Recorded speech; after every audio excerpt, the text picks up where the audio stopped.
So I want us to talk a bit about the confidence aspect of this, because I'm sure Correct. you've seen a lot of clients coming through, and hopefully there'll be even more for Thank you. you. Yeah. But, you know, just talk a bit about how the extent to which people are actually going to make sure that they have a hairline restored or that a bald spot is rectified.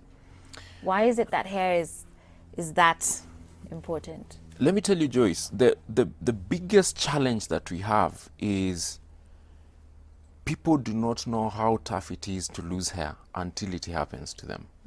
And I've seen patients go out of their way to literally get loans and do crazy kind of things to make sure that they can get their hair restored.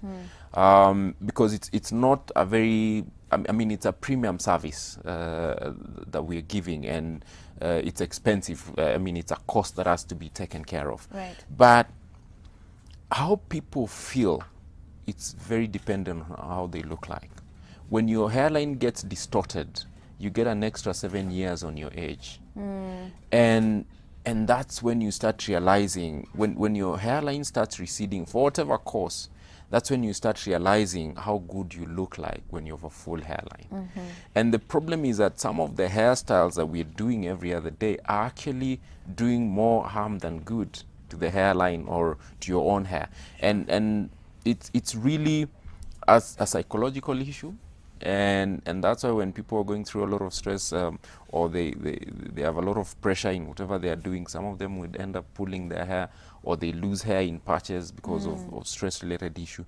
And then that even now worsens the situation, because the moment you realize you're losing hair, your friends advise you to buy a lot of things. They don't seem to work because, number one, you do not know what you're treating, so you're just shooting in the dark. Right. And then it really now becomes a stressor that also aggravates the form of hair loss that you're going through. Right. Because stress can aggravate genetic form of hair loss, or what we call postpartum alopecia, which is hair loss after delivery because of the fluctuation in hormones. And we have stress mediated forms of hair loss. So when people are losing hair, it's a very, I do a lot of social treatment.